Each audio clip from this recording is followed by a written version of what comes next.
So hello friends, ये मेरे YouTube का पहला वेरी फर्स्ट वीडियो होने वाला है। ओके, सो बेसिकली अभी मैं ये जो यूट्यूब चैनल है वो स्टार्ट करने वाली हूँ जस्ट बिकॉज ऑफ कि कोलाब्रेशन कैसे करना है ना, इसके लिए मुझे मेरी काफ़ी सारी फ्रेंड्स पूछ चुकी है। So I just want to tell you कि कोलाब्रेशन करना इतना भी हेक्टिक नहीं है, बट हाँ, स्टार्टिंग में पेशेंस रखना बहुत ज़रूरी है because patience means everything in collaboration field. ठीक है, तो मैं वो जर्नी बताऊंगी जो मैंने अपने फर्स्ट मंथ से लेके थर्ड मंथ तक की थी। बिकॉज स्टार्टिंग में तो सिर्फ मैंने अपने ग्रुप्स में ये कहा था कि भाई मुझे कोलाब्रेशंस नहीं आ रहे हैं, बट आफ्टर 15 डेज जब मैंने बहुत सारे फॉर्म्स भरे, ब्रांड्स को सामने से पिच किया, अपनी ईगो को साइड में रख के, I got so many PRs. Okay, तो for the very first time आपको आपका अकाउंट बिल्ड करना होगा। डजेंट मैटर आपके फॉलोअर्स कितने हैं, आपके व्यूज़ कैसे आते हैं, कुछ मैटर नहीं करता है। व्हाट मैटर्स इज़ कि जब कोई भी ब्रांड आपके अकाउंट पे आएगा तो उसे क्या दिखता है। ओके, तो इफ़ आप एक यूजीसी क्रिएटर हो या फिर आप एक कंटेंट क्रिएटर बनने वाले हो, तो सबसे पहली चीज़ ये है कि आपको आपका अकाउंट शो करना होगा। मतलब जो भी मिले घर पे, face wash, moisturiser, serum, whatever you use, video बनाओ, जस्ट डालते जाओ, बस डालते जाओ। पता है, क्योंकि जब कोई ब्रांड आपकी आईडी देखेगा ना, तो वो सिर्फ एक ही चीज़ देखेगा कि आपकी आईडी पे पहले से क्या डाला हुआ है। अगर आपकी आईडी पे उसे नॉर्मली अगर कोई प्रोडक्ट नहीं दिखेगा, प्रोडक्ट की रील नहीं दिखेगी, फोटो नहीं दिखेगी, वीडियो नहीं दिखेगी, तो बेसिकली आपको करना क्या है कि आपको सिर्फ किसी भी प्रोडक्ट की वीडियो बनानी है और आपको सिर्फ पोस्ट करना है। क्योंकि पोस्ट करने से होगा क्या, देखो, सबसे पहला तो ये कि जब भी आप किसी भी ब्रांड को पिच करोगे तो वो आपकी आईडी को शो होगा। ठीक है, मतलब वो आपकी आईडी को देखेगा। बेसिकली जब भी कोई भी ब्रांड आपकी आईडी को देखेगा, क्या देखेगा? अगर आप एक कंटेंट क्रिएटर हो ऑब्वियसली, तो आपके अकाउंट पे कितने प्रोडक्ट वीडियोज़ है, ठीक है, उनके व्यूज़ कितने अच्छे हैं, आपने किस तरीके से बनाया है।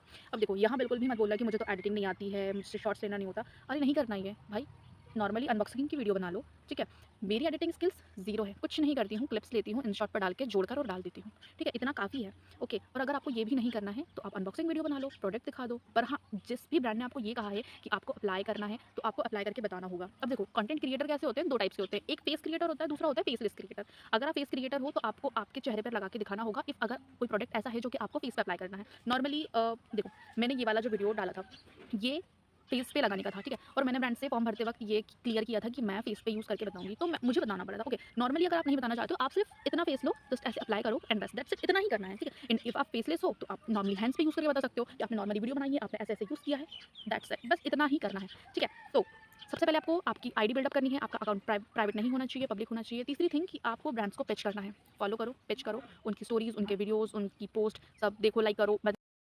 अब जितना भी आप किसी भी अकाउंट से, किसी भी ब्रांड अकाउंट से इंटरेक्ट करोगे, उतना ही अच्छा होगा। क्योंकि अगर वो आपको देखेगा कि आप उसकी स्टोरीज़ देख रहे हो, तो हो सकता है कि वो आपके मैसेज भी देखे। देखो, पर्सनल एक्सपीरियंस से बता रही हूँ, शायद जुलाई पे मैंने पिच किया होगा और अभी इट्स सितंबर, और अभी तक कुछ ऐसे ब्रांड्स हैं जिन्होंने मेरे टेक्स्ट देखे तक नहीं है, या फिर कुछ ऐसे भी होंगे जिन्होंने देखकर छोड़ दिया है। तो उन पे टाइम वेस्ट मत करो, 1-2 बार काफ़ी होता है। ठीक है, इफ़ अगर आप किसी ऐसे फ्रेंड से जुड़े हुए हो जिनका कोलैबोरेशन हो चुका हो उनसे, तो आप उनसे कह सकते हो कि अगर आप बात कर रहे हो या फिर अभी आपका कुछ रीसेंट कोलैब हुआ हो, तो आप उनको मेरी आईडी शेयर कर दो। अगर वो कर देते हैं तो वो आपकी आईडी देख लेंगे। ठीक है, नेक्स्ट थिंग कि आपको फॉर्म्स भरने हैं। ठीक है, व्हाट्सएप कम्युनिटीज़, ग्रुप्स, जो भी आपको मिलता है सब पे आप जॉइन हो। ठीक है, एंड उन पे जो भी फॉर्म्स आते हैं उनको डे टू डे आप भरो। क्योंकि फॉर्म से जो बता रही हूँ, जो कोलैब्स आते हैं वो बहुत अच्छे होते हैं, उनके प्रोडक्ट्स काफ़ी अच्छे होते हैं, काफ़ी ज़्यादा क्वांटिटी में प्रोडक्ट्स आते हैं, तो दैट इज़ सो गुड। ठीक है, अब मैं आपको बताती हूँ कि जर्नी जो मैंने स्टार्ट करी थी। ओके, सो मैंने किया था बाटा कोलैब से स्टार्ट। ठीक है, नॉर्मली मुझे कुछ पता नहीं था, बस मैंने सोचा कि यूजीसी क्रिएटर बनना है एंड आई स्टार्टेड। तो मैंने कुछ ऐसे लोगों से कनेक्ट किया। एक मेरी फ्रेंड है प्रिया, जो कि भोपाल में रहती है and it is so near to my place. Okay, तो मैं काफ़ी सारे ऐसे लोगों से कनेक्ट हुई जो कि इस जर्नी में हैं, एंड उन लोगों ने मुझे काफ़ी सपोर्ट किया, काफ़ी कुछ बताया। ठीक है, सो आपको करना क्या है कि सबसे पहले तो आपको पेशेंस रखना है, क्योंकि आपको पहली बार में पेड कोलैब नहीं मिलेगा। अब बाटा कोलैब क्या होता है? देखो, बेसिकली बाटा कोलैब्स वो होते हैं जिसमें आपको नॉर्मली वो लोग प्रोडक्ट देते हैं, आपको उस पे रील बनानी होती है। ठीक है, तो जो जर्नी मैंने स्टार्ट करी थी वो थी बाटा कोलैब, जिसमें हमें रिव्यू करना होता था। तो अमेज़न अकाउंट आपका एलिजिबल होना चाहिए, वो हमें प्रोडक्ट्स भेजते थे। बेसिकली हमने उन्हें पिच किया, उन लोगों ने हमें प्रोडक्ट भेजा एंड हमें उन्हें सिर्फ रिव्यू करना होता था। ठीक है, एंड अगर हम चाहें तो हम रील डाल सकते हैं। कुछ लोगों का ऐसी डिमांड होती थी कि आप रील भी डाल सकते हो, तो आप इससे भी स्टार्ट कर सकते हो। बट अगर आपके फॉलोवर्स 1000 प्लस है तो आप पेड कोलैब भी कर सकते हो। ठीक है, बट ऐसा नहीं है कि 1000 प्लस होना ज़रूरी है भाई, फॉलोवर्स डज़न्ट मैटर। अगर आपका कंटेंट अच्छा है, आपके डिलिवरेबल्स बहुत अच्छे हैं, तो आप पेमेंट की डिमांड कर सकते हो कि भाई हम बहुत स्टैटिक कंटेंट देंगे, टाइम पे कंटेंट देंगे, अच्छे व्यूज़ देंगे, तो आप आराम से पेड कोलैब के लिए भी कर सकते हो। ओके, सो आपको स्टार्टिंग इससे करनी है। ठीक है, एंड आपको रिसेंटली एटलीस्ट आपको 2 पोस्ट हमेशा करते रहना है पर डे। ठीक है, क्योंकि आपके पास प्रोडक्ट आएँगे, तो ऑब्वियसली बता रही हूँ आपके पास टाइम नहीं होगा। जब मैंने स्टार्ट किया था मुझे लग रहा था कि यार सबके पास प्रोडक्ट आ रहे हैं, मेरे पास नहीं आ रहे, मैं क्या करूँ? बट 1 मंथ होते-होते ना मेरा पूरा कबर्ड भर गया है एंड सीरियसली बता रही हूँ, मेरे पास अभी भी इतने सारे प्रोडक्ट पड़े हुए हैं और मेरे पास टाइम नहीं है बनाने का। ब्रांड्स मुझे मैसेज कर रहे हैं कि आप कब वीडियो डालोगे, कब नहीं डालोगे एंड मैं मैनेज ही नहीं कर पा रही हूँ। स्टार्टिंग में बहुत मज़ा आ रहा था बट अब सीरियसली नाउ अब आपको डाउट होगा कि शायद अमेज़न पे ही मिलेंगे। देखो, ज़रूरी नहीं है। आपको ब्रांड्स खुद से भी प्रोडक्ट भेज सकते हैं, आपसे ऑर्डर करवा सकते हैं, ठीक है? या फिर आपको कैंपेन से मिल सकते हैं, आपको फॉर्म्स भरने से भी कोलैबोरेशन मिल सकते हैं। तो कुछ भी छोड़ना नहीं है, जितना हो सके उतना ट्राई करो, ठीक है? इससे क्या होता है ना कि नॉर्मली अगर आप बहुत सारी चीज़ें ट्राई कर रहे हो तो आपके पास जो है ना सोर्सेज़ ज़्यादा होते हैं, चॉइसेस ज़्यादा होती है और इसी के साथ-साथ आपके पास चांसेस बहुत ज़्यादा होते हैं कोलैबोरेशन मिलने के। तो आपको बेसिकली करना यही है कि आपको ज़्यादा से ज़्यादा ट्राई करना है, ठीक है? मैं बता रही हूँ, मैंने अभी तक की 500 प्लस मतलब मुझे 2 महीने होने वाले हैं कोलैबोरेशन के लिए एंड मैंने 500 प्लस फॉलो फॉर्म्स भर चुकी हूँ।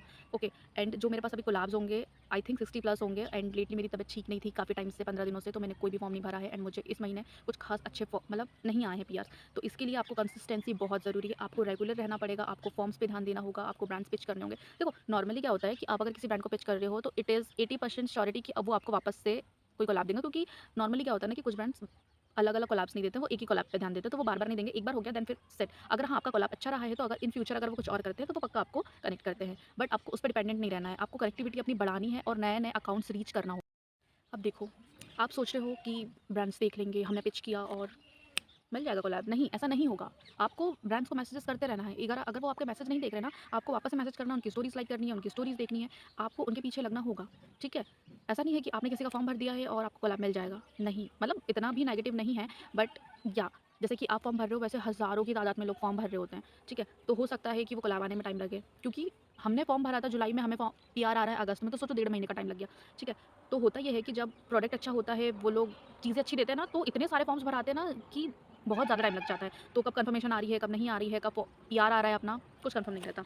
तो आपको किसी भी 4 फॉर्म पे या फिर 2 ग्रुप्स में ऐसे अटक के नहीं रहना है कि बस इन्हें कर दिया हो जाएगा, नहीं। कंसिस्टेंसी रखनी होगी कि आप कंटिन्यूअसली ब्रांड्स को पिच कर रहे हो, आप फॉर्म भरते जा रहे हो, आप हर जगह पे कोलैबोरेशन के लिए कुछ ना कुछ करते जा रहे हो, क्योंकि इसी से ही आपको कोलैब मिलेंगे और जब तक नहीं मिलते हैं, आपको जो मिलता है अपने घर में, जो भी आप यूज़ करते हो, जो भी घर में यूज़ होता है, आप बस उसकी वीडियो बना के पोस्ट करना शुरू करो, क्योंकि ये एक बहुत अच्छा चांस है कि जब आपके अकाउंट में प्रोडक्ट्स दिखते हैं ना, तो ब्रांड्स बहुत ज़्यादा इंटरैक्ट करते हैं आपसे, क्योंकि उन्हें सिर्फ प्रोडक्ट चाहिए होता है और अगर आपके अकाउंट में प्रोडक्ट दिख रहा है, इट मीन्स कि आप कोलैबोरेशन करते हो और वो उतने ही हैपीली आपको कनेक्ट करते हैं। तो जो भी मिलता है उसको उठाओ, उसकी वीडियो बनाओ एंड उसको पोस्ट करना शुरू करो, बिकॉज़ वो आपको आपकी यूजीसी जर्नी में, कंटेंट क्रिएटर की जर्नी में बहुत हेल्प करेगा।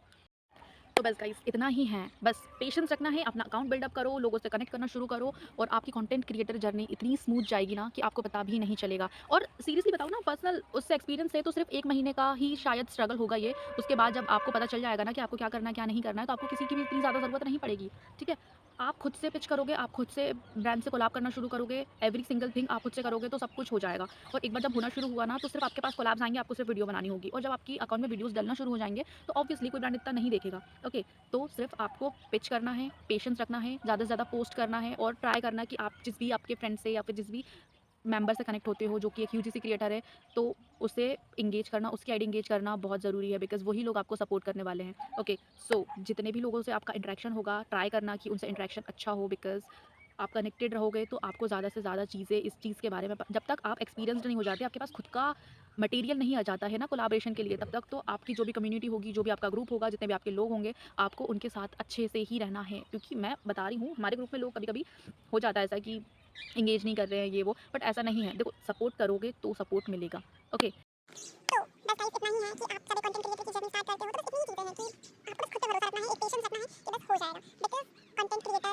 की जो जर्नी होती है ना, वो सिर्फ टाइम मांगती है, बिकॉज़ स्टार्टिंग से सबको नहीं मिलेगा। ओके, तो बाकी अभी के लिए इतना ही एंड प्लीज़ फॉलो करो, सब्सक्राइब करो एंड कमेंट करो एंड जो भी आपका फ्रेंड है या फिर जो भी आपके साथ लोग हैं जो कि कंटेंट क्रिएटर या फिर यूजीसी क्रिएटर की जर्नी स्टार्ट करना चाहते हैं, तो उन्हें ये वीडियो शेयर करो। I hope it will be very helpful for you and your friends. Okay, बाकी मैं नई वीडियोज़ के साथ